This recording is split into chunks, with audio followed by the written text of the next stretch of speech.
The world feared her. Only the humans saw beyond the monster and dared to touch her. Commander Joshua Sterling despised the idea of visiting Nexus 9. The mining colony had a well-deserved reputation for being a cesspool of moral decay, where anything could be bought for the right price. As his sleek black combat suit absorbed the harsh rays of the binary stars overhead, he couldn't shake the feeling that this assignment would be more trouble than it was worth. "Welcome to Nexus 9, Commander," chirped a diminutive, green-skinned alien with bulbous eyes. "I'm Crix, your liaison. The mining consortium is most pleased to have a representative from Earth Defense Force here to discuss our mutual interests." Joshua grunted noncommittally, his dark beard and mustache failing to hide his scowl. The metallic plates of his armor clicked softly as they adjusted to his movements, compensating for the planet's slightly higher gravity. He'd left his helmet in the shuttle. He preferred to look people in the eye when they tried to lie to him. "Let's skip the pleasantries," he said. "Show me the mining operation so we can get this over with." Crix's smile faltered slightly. "Of course, Commander. Right this way. Though, perhaps you'd be interested in seeing something rather unique first. We have a special attraction that few outsiders get to witness." Joshua's scowl deepened. "I'm not here for entertainment." "Oh, but this is quite extraordinary," Crix insisted, wringing his hands. "We've managed to capture one of the last surviving Titans. Quite docile now, I assure you. A magnificent specimen." Something in Crix's tone set off warning bells in Joshua's mind. "Titans? You mean the giant humanoids from the Andromeda arm? I thought they were extinct." "Nearly so," Crix agreed too eagerly, "which makes our specimen all the more valuable. Would you like to see her?" Her. The word hung in the air like a lead weight. Joshua knew he should decline and stick to his mission parameters. But something, curiosity, instinct, or perhaps fate itself, made him nod. "Show me." Crix led him through a series of winding tunnels, deeper into the heart of the mining complex. The walls were rough-hewn stone, reinforced with metal supports, and the air grew progressively cooler. Finally, they emerged into a vast chamber that made Joshua's breath catch in his throat. Massive columns of black metal rose from floor to ceiling, and between them, bound by energy chains that hummed with barely contained power, was a being that defied description. She was humanoid, but scaled to impossible proportions, easily 25 feet tall. Her skin was a deep violet color that seemed to shimmer in the harsh industrial lighting. But it was her eyes that captured Joshua's attention. Pure white with the faintest hint of lavender, lacking pupils or irises, yet somehow conveying an intelligence that pierced straight out through him. She was also completely nude, her long black hair flowing around her like a dark waterfall, providing only the barest suggestion of modesty. Joshua felt his face flush with anger rather than embarrassment. This wasn't a specimen. This was imprisonment, slavery. "Magnificent, isn't she?" Crix said, misreading Joshua's reaction. "We found her in a derelict ship at the edge of the system. Took quite a bit of effort to subdue her, but the profit potential is enormous. Many collectors would pay." "Leave us!" Joshua cut him off, his voice hard as steel. What?" Crix blinked in confusion. "I said leave. Now that's an order." "But Commander, she's dangerous. We can't leave you alone with..." Joshua turned to face the smaller alien, letting every ounce of his combat experience show in his expression. "I've faced down Kraken warships and survived 3 first contact wars. I think I can handle myself. Leave." Crix opened his mouth to protest again, then thought better of it. He scurried away, leaving Joshua alone with the imprisoned Titan. As soon as Crix's footsteps faded, Joshua approached the bound giantess slowly, his hands held open at his sides. The Titan's eyes tracked his movement, but she made no aggressive gestures. Up close, he could see faint markings on her skin, patterns that might have been ceremonial tattoos or natural features of her species. "I'm Commander Joshua Sterling," he said softly, maintaining eye contact. "And I don't believe for a second that you're just some mindless beast they caught." The Titan tilted her head slightly, studying him with those luminous eyes. Then, to his complete lack of surprise, she spoke. Her voice was deep and melodious, with an accent he couldn't quite place. "You are different from the others who come to stare," she said. "They look at me with greed or fear. You look at me with anger, but not directed at me." Joshua nodded. "Because this is wrong. Your people were a spacefaring civilization, not animals to be caged and displayed. Were, she agreed sadly. Past tense. As your small green friend said, I am among the last. I am called Andaria. Andaria, Joshua repeated. How long have they kept you here? Time becomes difficult to track in this place. Many cycles of your standard year, I think. She shifted slightly, causing the energy chains to crackle. Why have you come, Commander Joshua Sterling? Surely not just to speak kindly to a caged monster. You're not a monster, he said firmly. Then, following an impulse he couldn't quite explain, he stepped closer, well within reach if she chose to attack. May I? He gestured towards her leg, the closest part of her he could reach, and Daria's eyes widened slightly, but she nodded. Joshua reached out and placed his hand against her skin. It was warm and smooth, with a slight texture like finest silk. He felt a tremor run through her at the contact. It has been so long since anyone touched me with gentleness, she whispered. The moment was shattered by the sound of approaching footsteps and voices. Joshua stepped back reluctantly as Crix returned with several other aliens in mining consortium uniforms. Commander, I must insist we proceed with the inspection now, Crix said, shooting nervous glances between Joshua and Andaria. Of course, Joshua replied smoothly, his face once again an impassive mask. But as he turned to leave, he caught Andaria's eye one last time and gave her the slightest of nods. He had come to Nexus 9 to negotiate mining rights. But now he had a new mission, one that would change both their lives forever. Over the next few days, Joshua made a show of meticulously inspecting every aspect of the mining operation. His black combat suit sensors recorded everything. Guard rotations, security protocols, power grid layouts. But his thoughts constantly returned to the imprisoned Titan in the depths below. He found excuses to visit her chamber regularly, claiming to be concerned about the structural integrity of the support columns. The guards grew accustomed to his presence, becoming increasingly lax in their supervision. That suited Joshua perfectly. You return often, little warrior, Andaria said during one such visit, her melodious voice carrying a hint of amusement. The energy chains hummed softly as she shifted to face him. Do your people not have a saying about curiosity and felines? Joshua smiled, stroking his dark beard. We do. We also have sayings about doing what's right, regardless of the consequences. Ah, human nobility, she tilted her head, studying him with those mesmerizing white eyes. Your species is fascinating, so small yet so fearless. The others here cower and scurry. You stride in as though you own the chamber. Size isn't everything, Joshua replied with a roguish grin, earning a musical laugh from the giantess. Indeed not, though I must admit, you cut an impressive figure in that armor. Her gaze traveled appreciatively over his combat suit. The others wear loose robes or environmental suits. You dress like a warrior. I am a warrior. Joshua approached closer, lowering his voice. And I've noticed something about these chains. They're drawing power from the main grid, not an independent source, a significant vulnerability. Andaria's expression remained carefully neutral, but her eyes flickered with interest. Is that so? How careless of them. Almost as careless as leaving us alone so often. They've grown complacent. Joshua reached out to touch her leg, as had become their custom.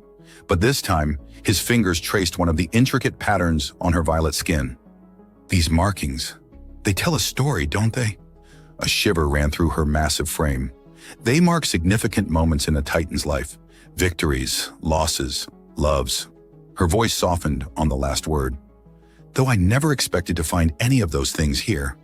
Joshua's hand stilled. Andaria, you need not say it. She gazed down at him with an expression that made his heart race. I feel it too. This connection between us. Impossible, perhaps even foolish, but undeniable. I've never been one to let impossible odds stop me. Joshua moved closer, pressing his palm flat against her skin. And I've learned that the heart rarely cares about practical considerations. No, she agreed softly, it does not. But Joshua, what you plan is dangerous. If they catch you, they won't. Such confidence. She smiled, a sight that never failed to take his breath away. It makes me want to believe anything is possible. Their moment was interrupted by approaching footsteps. Joshua stepped back smoothly, resuming his inspection pose as a guard entered. "Commander Sterling, the consortium directors request your presence for the evening meal." "Of course," Joshua nodded professionally. "I'll be there shortly." After the guard left, he gave Andaria one last meaningful look. "Tomorrow night, the backup generators undergo routine maintenance. The power will fluctuate for exactly 3 minutes. Enough time for a Titan to break free?" Her eyes sparkled with mischief. "More than enough time for a warrior to disable some key systems," he smiled. "Rest well, Andaria. Tomorrow will be interesting."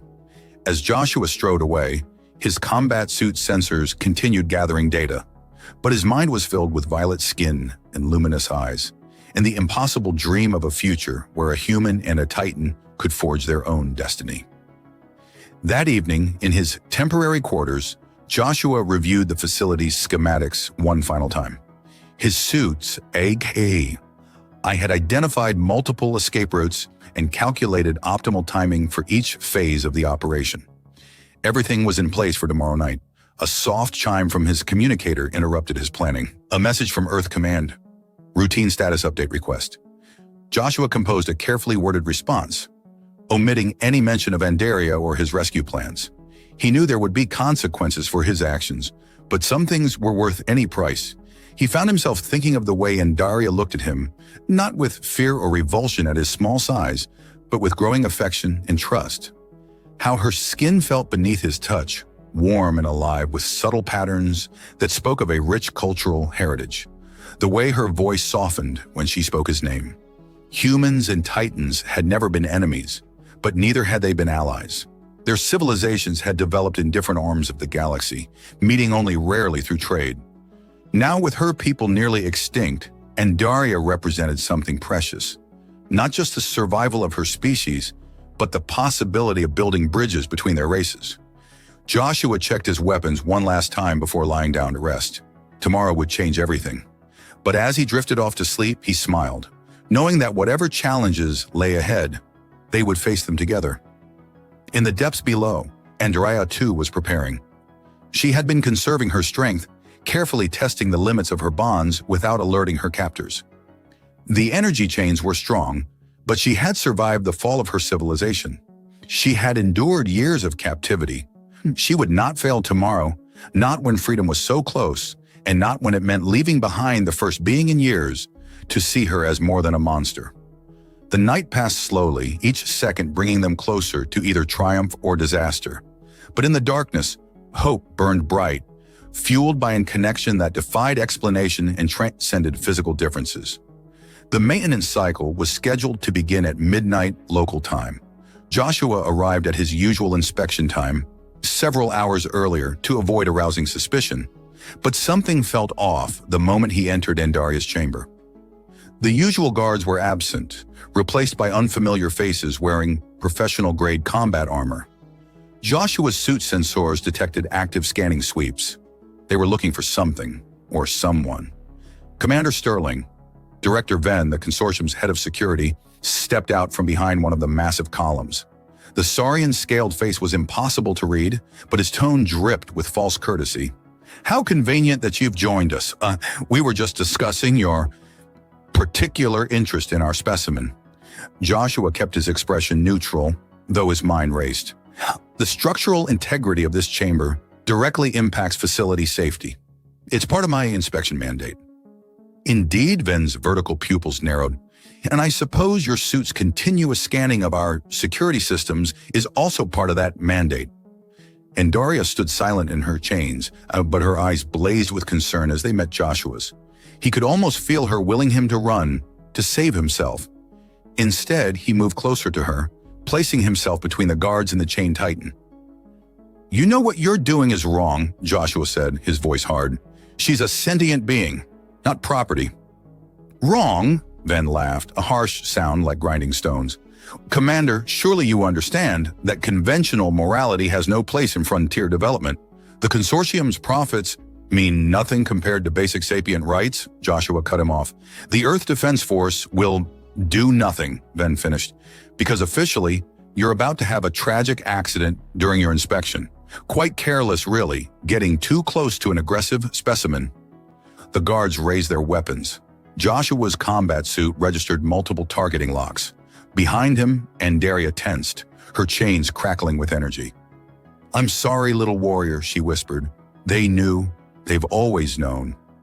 "Don't be sorry," Joshua replied softly. Then louder. "Director Ven, I should mention one thing." "Oh?" The Saurian's tone was amused. "And what's that?" Joshua smiled. "I lied about the maintenance cycle."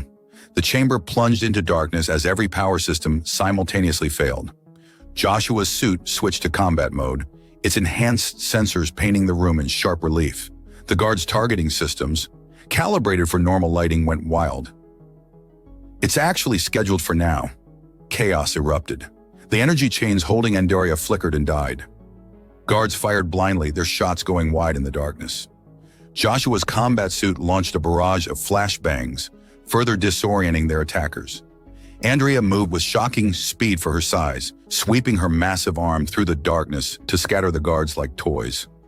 Ven shouted orders, but his voice was drowned out by the sound of rending metal as Andaria tore one of the restraining columns from its moorings and hurled it across the chamber. "Joshua!" she called. "The ceiling! It's unstable!" He was already moving, his suit's sensors confirming her warning. The chamber had been built to contain a Titan's strength with the help of energy fields. Without them, the physical structure was compromising rapidly. "Time to go!" Joshua activated his suit's emergency protocols. "Andaria, can you—" His words cut off as she scooped him up in one massive hand, cradling him protectively against her chest as she charged toward the chamber's far wall. The sensation of being held by her, feeling the raw power in her movements, sent a thrill through him despite the danger. "Hold tight, little warrior," she said, and then she was running, smashing through walls like they were paper. Alarms blared throughout the facility. Security forces scrambled to respond, but they were too slow, too small to stop a free Titan. They burst into the main mining tunnel, a vast shaft that led to the surface. Andaria's stride ate up the distance as falling rocks and debris rained down behind them. Joshua's suit registered weapons fire, but nothing heavy enough to threaten either of them. "The shuttle bay is 3 levels up," Joshua said, consulting his suit's map. "We can—" "No time!" Andaria's voice rumbled through her chest against him. "They'll have it locked down, but I have a better idea." She adjusted her course, heading for what looked like a solid rock wall. Joshua's sensors showed what she had already known. It was a thin barrier covering an old lava tube that led straight to the surface. "This might be uncomfortable," she warned, tightening her grip on him.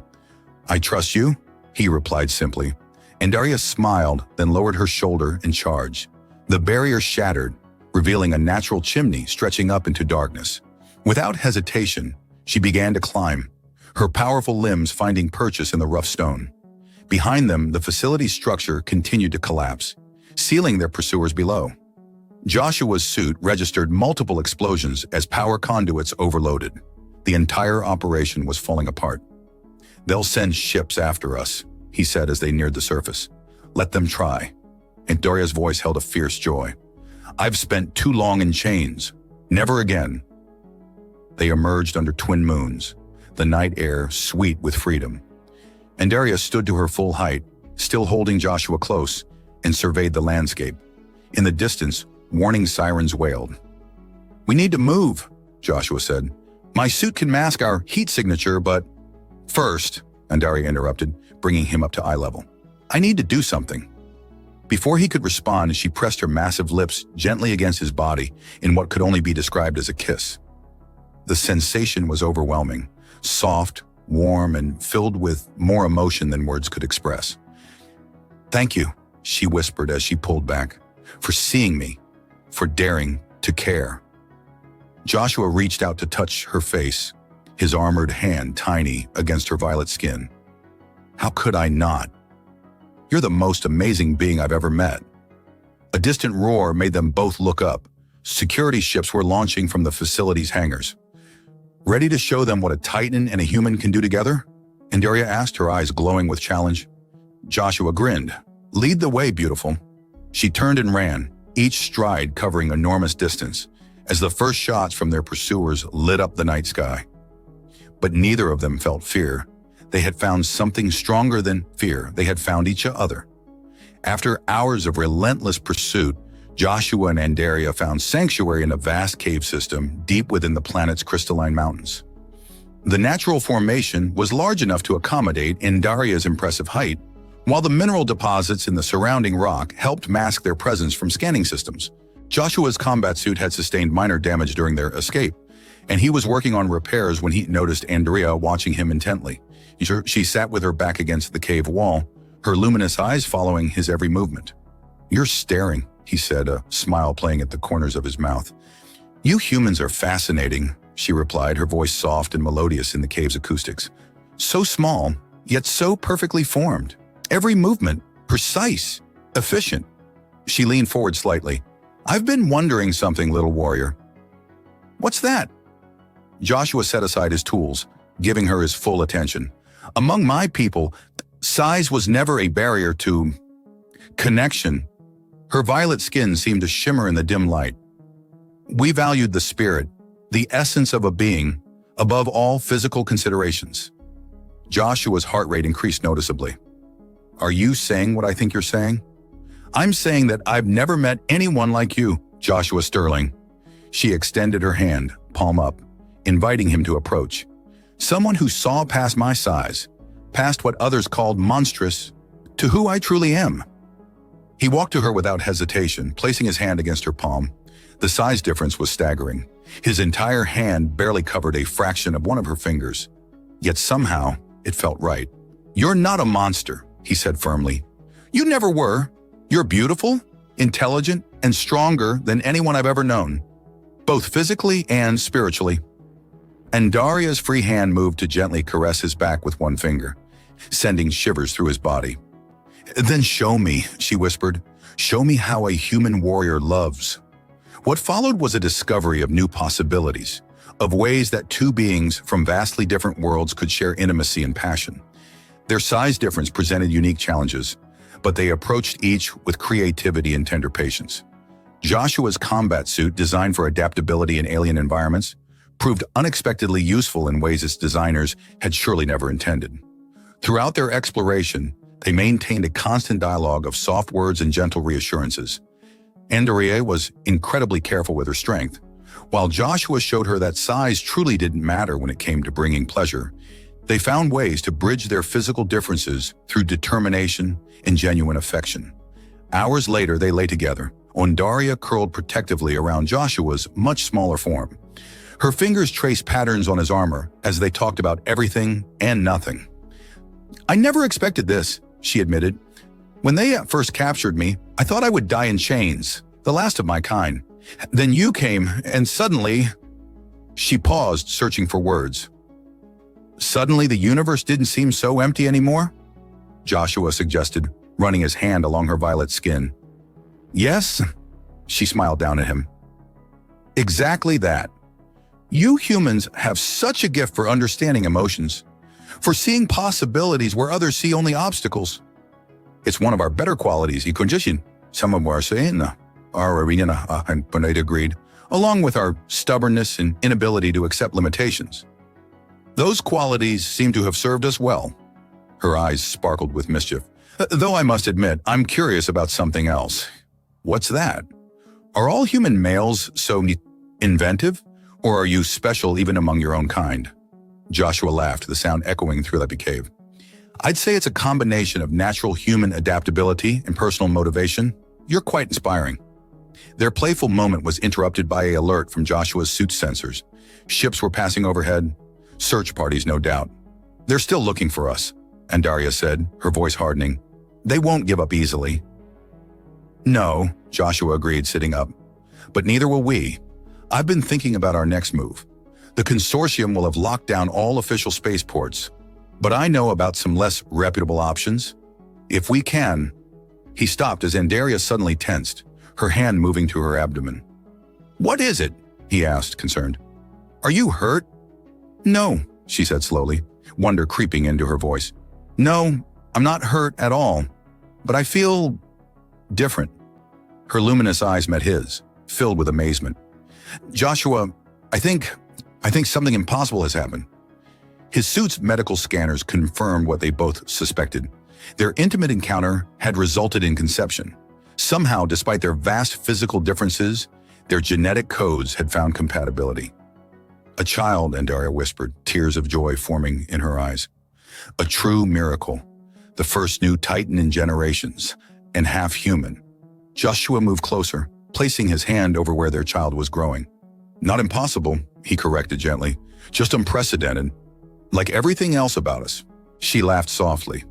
"The consortium feared me as a monster, kept me in chains. But you saw beyond that, dared to touch me, to love me, and now we're going to show the galaxy what happens when you underestimate both Titans and humans," Joshua finished. "But first, we need to get you, both of you, somewhere safe." Andaria's protective instincts, already strong, had intensified with the knowledge of her pregnancy. She gathered Joshua closer, her massive form curling around him. "Lead the way, little warrior. I trust you with more than just my life now." As they began planning their escape from the planet, both knew that their challenges were far from over. But they had each other, and soon they would have even more to fight for.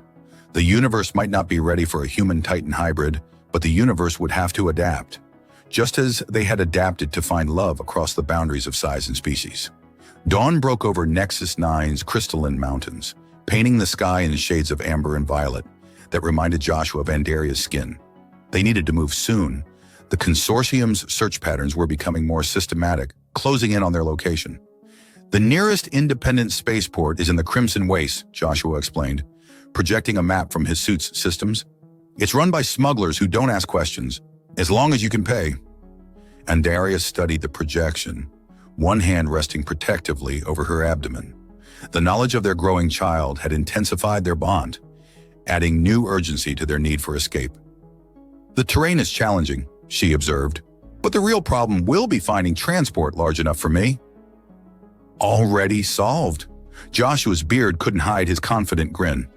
"There's a decommissioned cargo hauler there, the St. Elmo's Fire.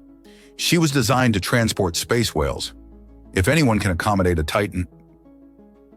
"Clever little warrior." Andaria reached down to caress his armored form with one finger. "Though I'm beginning to think that a little is a relative term given your impressive capabilities." Joshua felt heat rise to his face, remembering their passionate exploration of those capabilities the previous night. "You bring out the best in me." Their playful moment was interrupted by the cave's early warning system, modified from Joshua's suit sensors. Multiple vehicles were approaching from the south. "Time to go," Joshua said, quickly gathering their few supplies. "They're using thermal imaging now. The caves won't hide us much longer." Andaria scooped him up with practiced gentleness, placing him in what had become his preferred position against her chest. "Then let's give them something to chase." They emerged from the cave into morning light, and Daria's massive form moved with surprising grace as she navigated the treacherous mountain terrain. Her bare feet found purchase where vehicles would struggle, allowing them to take routes their pursuers couldn't follow. "Security forces are deploying from 3 directions," Joshua reported, monitoring his suit's sensors. "But they're leaving the eastern approach relatively light. They don't think we'd head toward the wastes." "Their mistake." Andaria's stride lengthened as they reached more level ground. "Though I must admit, the name Crimson Wastes doesn't sound particularly welcoming. It's actually quite beautiful, in a deadly sort of way." Joshua adjusted his position as she jumped a narrow canyon. "The red sand contains traces of psychoactive minerals. Most species can't cross it without heavy shielding. But my suit can protect me, and your Titan physiology should be naturally resistant." "Should be?" She raised an eyebrow, but her tone was teasing. "Such confidence in my abilities." "Always." He ran an armored hand along her skin, marveling at how something so powerful could feel so silk smooth. "You're the strongest being I've ever known, in every way that matters." Their eyes met, and for a moment the danger fell away. The connection between them hummed like a living thing, transcending their physical differences. Then reality intruded as weapons fire lit up the sky behind them. "Gunships," Joshua warned. 3 of them, coming in fast." Andaria's response was to increase her speed, her powerful legs eating up the distance. The terrain began to change, rocky outcrops giving way to red dunes that stretched to the horizon. The sand shifted beneath her feet, but she adapted quickly, using her size to her advantage. The gunships opened fire, but their targeting systems struggled with the psychoactive interference from the sand. Most shots went wide, and those that did hit glanced off Andaria's naturally resilient skin. "They're falling back," Joshua reported after several minutes of pursuit. "The sand's affecting their engines. They can't risk flying too low." "Good." Andaria's breathing was steady despite their pace. "Because I think our child objects to all this running." Joshua's suit sensors confirmed elevated hormone levels. "We should rest. There's a rock formation ahead that will provide cover." They reached the shelter just as the twin suns reached their zenith. The heat was intense, but Andaria's body temperature regulation was far superior to any humans. She settled into a comfortable position, creating a protected space for Joshua against her body. "Tell me about Earth," she said softly as they waited out the worst of the heat. "About your home." "It's beautiful," he replied, relaxing against her. "Green and blue, with white clouds and endless oceans. Nothing like this place." He paused, considering, "Though maybe not as beautiful as certain violet-skinned giants I know." Her laughter rumbled through her chest. "Flatterer? But I meant, would they accept us there? Accept this?" She gestured to her abdomen. "Earth has a long history of adapting to the unexpected." He placed his hand over hers. "Humans especially. We're remarkably good at accepting what others call impossible. Like a human warrior loving a titan." "Exactly like that." He smiled up at her. "Though in my case, it wasn't even a choice. From the moment I saw past what they called monstrous, saw the real you, everything else was inevitable." They shared another moment of intimate connection before Joshua's sensors demanded attention. Ground vehicles approaching from the west. They're using hover technology to cross the sand. "Then we should move." Andrea rose smoothly, keeping Joshua secure. "How much further to this spaceport of yours?" "About 40 kilometers. We should reach it by nightfall." He checked their heading. "The sand will get deeper, which will slow us down but make pursuit even harder." They set out again, finding a steady pace that balanced speed with Andaria's comfort. The pregnancy was progressing faster than human gestation, but slower than traditional Titan reproduction. Yet another way, their child was proving unique. As they traveled, they talked about the future, about finding a place where they could raise their child in peace, about the possibility of other surviving Titans, about building a life together that defied all conventional expectations. The twin suns began painting the red sand in shades of deep crimson and gold. Ahead, lights flickered on the horizon. The independent spaceport, their first real chance at freedom. "Ready?" Joshua asked as they paused on the last dune. Andaria's response was to lean down and press her lips gently against his entire upper body, their own version of a kiss. "With you, my little warrior, always." They descended toward the spaceport, ready to face whatever challenges awaited. Behind them, their footprints in the red sand told a story of impossible love and unshakable determination. A story that was still being written. The independent spaceport sprawled across the crimson dunes like a collection of mismatched metal toys, its landing pads and hangars illuminated by harsh artificial light. Joshua and Andrea approached under cover of darkness, using the towering cargo containers for concealment. "The St. Elmo's fire should be in Hangar 7, Joshua whispered, consulting his suit's data. "But something's wrong. Security's too heavy for a smuggler's port." Andaria's luminous eyes narrowed as she surveyed the scene. "The consortium's people are here. I can smell their fear. They know what a free Titan can do." Despite the tension, Joshua couldn't help but smile. "They fear you because they don't understand you. All they see is size and strength. While you saw beyond that from the first moment." She brushed her fingertip along his armored chest. "My fearless little warrior." Their tender moment was interrupted by movement at the port's main gate.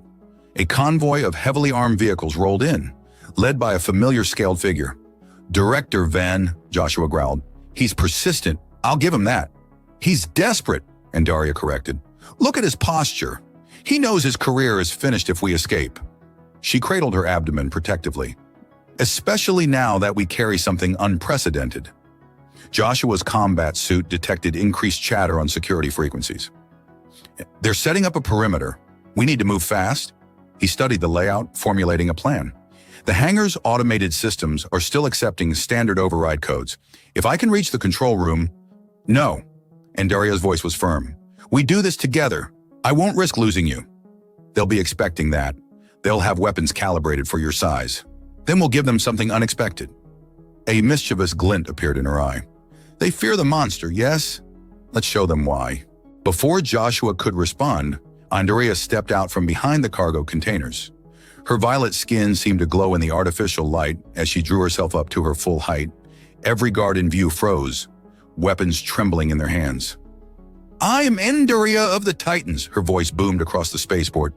You call me monster, but I am so much more. I am the last daughter of a dying race. I am a mother-to-be, and I am done hiding. She strode forward with deliberate grace. The guards opened fire, but their shots seemed to dissipate against her skin. Joshua's suit sensors confirmed what he'd suspected. Their weapons were set for maximum pain, not lethal force.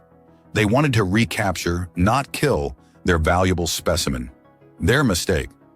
Using the distraction, Joshua activated his suit's stealth systems and sprinted toward the control room. Behind him, Daria continued her advance, each step causing tremors through the metal decking. Director Venn, she called out, you chained me, displayed me, thought you could own me, but you never saw me, not like he did. Joshua reached the control room, dispatching 2 guards with quick, efficient strikes. His fingers flew over the controls, initiating emergency protocols. Throughout the port, blast doors began closing, isolating sections of the facility. You fear what you don't understand, Daria continued, her voice carrying easily over the chaos. But he dared to know me, to touch me, to love me. Venn's voice crackled over the port's speakers. Stand down, specimen. You're surrounded. Am I? Daria smiled. An even hardened mercenary stepped back. Look again. On cue, Joshua triggered the port's fire suppression systems. Dense fog filled the landing areas, cutting visibility to 0. In the confusion, Daria moved with surprising stealth for her size, making her way toward Hangar 7. Daria, status? Joshua called through their private comm link. Missing you already, little warrior? Her voice was playful despite the situation. Though I must admit, making them tremble is somewhat satisfying. Save some for me. He finished the startup sequence for the St. Elmo's fire. Hangar doors opening in 30 seconds. A massive explosion rocked the facility. Through the clearing fog, Joshua saw Director Venn deploying some kind of energy weapon, one definitely not meant for simple recapture. Daria, he switched to external speakers. They're done playing nice. So am I. Her response was followed by the sound of rending metal as she tore a fuel tank from its moorings and hurled it toward the consortium forces. The resulting explosion sent vehicles in troop scattering. Joshua sprinted from the control room toward Hangar 7, his suit's enhanced speed pushing him to his limits. He arrived just as Daria reached the massive doors. Your chariot awaits, my lady, he said, triggering the final override.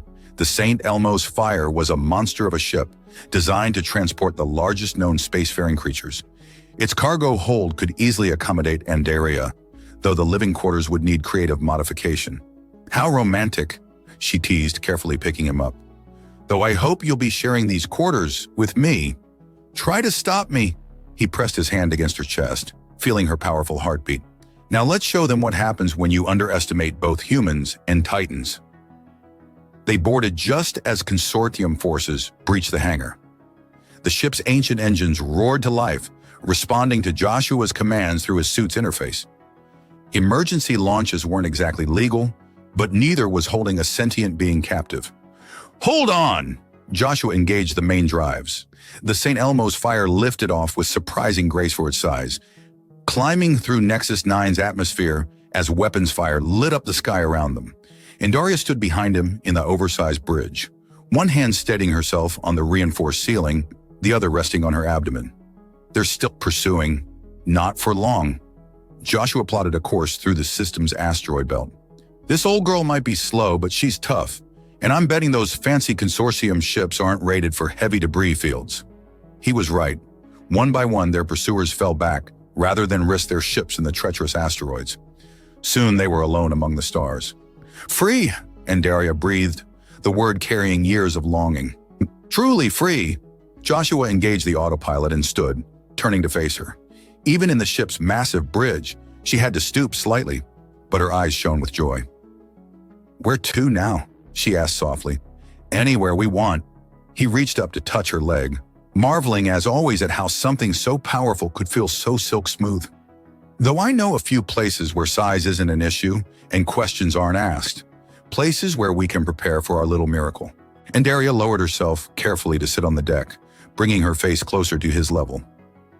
"Our miracle, a child of two worlds, born of a love that shouldn't have been possible." She smiled, rather like its father, defying expectations at every turn. And its mother, proving that true beauty lies in the soul, not the surface. Joshua stepped forward into her gentle embrace. "They called you monster, but I saw your heart and touched it," she whispered, drawing him closer, "in every way that matters." The St. Elmo's fire carried them deeper into space, leaving Nexus 9 and its prejudices behind. They had won their freedom, but both knew this was just the beginning of their journey. A journey that would show the galaxy that love truly knows no bounds. 3 months after their escape from Nexus 9, the St. Elmo's fire drifted in orbit around a pristine garden world in the outer rim.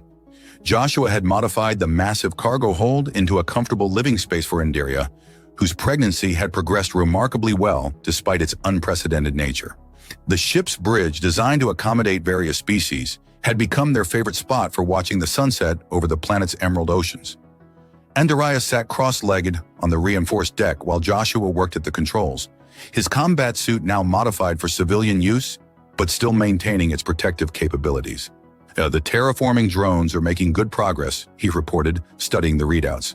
"Another month and the valley will be ready for construction." Andaria smiled, running her hand over her swollen abdomen. "Our little one is eager to see it. She moves more whenever you talk about our future home." "She?" Joshua raised an eyebrow, his dark beard not hiding his grin. "You sound certain." "A mother knows." Her luminous eyes sparkled with mischief. "Though I suppose a father's intuition shouldn't be discounted." He left the console to join her, and she gently scooped him up to her eye level. The gesture had become natural, an expression of intimacy that transcended their size difference. "I've been thinking," Joshua said, placing his hand against her violet skin, "about what you told me in those first days, about how everyone saw a monster until you dared to see me," she finished softly. "To touch me, to love me." "Yes, but it's more than that." He met her gaze with intensity. "They feared you because they couldn't understand how something so powerful could be gentle. They couldn't imagine that true strength lies in choosing kindness, despite having the power to do otherwise." Andaria's free hand came up to cradle him protectively. "You taught me that, my little warrior. When you first approached me in that chamber, showing no fear." "I wasn't fearless," he admitted with a chuckle. "I was terrified, but not of you, of failing to do what was right." Their moment was interrupted by a flutter of movement beneath Andaria's skin. Both of them laughed as their unborn child made her presence known. "She's strong," Andaria said proudly, "like her father." "And beautiful," Joshua countered, "like her mother." The ship's sensors chimed, indicating an incoming transmission. Joshua reluctantly returned to the console, but his tension eased when he saw the source. "It's from Earth Command," he said, opening the channel. "They've reviewed our case. The official ruling just came through." And Daria straightened, her expression guarded. They had spent weeks negotiating with various authorities, arguing for recognition of their union and their child's rights. Joshua read quickly, then broke into a broad smile. "We won. Full citizenship rights for you and our daughter. The consortium's claims have been completely rejected, and..." He paused for effect. "They're offering me a new position. Diplomatic liaison for human-Titan relations. But I'm the last..." Andaria began, then understood. "They're thinking of the future, of our child and any others who might follow." "Exactly. Earth Command sees the potential in our union, not just for us, but for both our peoples." He returned to her embrace. "They want to establish a sanctuary here, a place where size doesn't matter and love knows no bounds." Andaria's eyes filled with happy tears. From chains to freedom, from fear to acceptance, all because one human male dared to look past appearances. Speaking of looking past appearances, Joshua reached into his suit's storage compartment and withdrew a small box. There's a human tradition I'd like to share with you. Inside was a ring, sized for Andaria's finger, and crafted from an iridescent metal that seemed to capture starlight. I had it made from my suit's original armor plating, he explained. The same armor I wore when I first met you. Joshua? She whispered his name like a prayer. I know we've already shared more than most couples ever will, he continued, but I want to make it official in every way possible. Andaria of the Titans, will you marry me? Her answer was to bring him close for one of their unique kisses, her massive lips pressing gently against his entire upper body. When she pulled back, her smile outshone the stars. Yes, she said simply. 1,000 times yes. As if in approval, their daughter chose that moment to kick again, causing them both to laugh. The future stretched before them, full of challenges but also endless possibilities.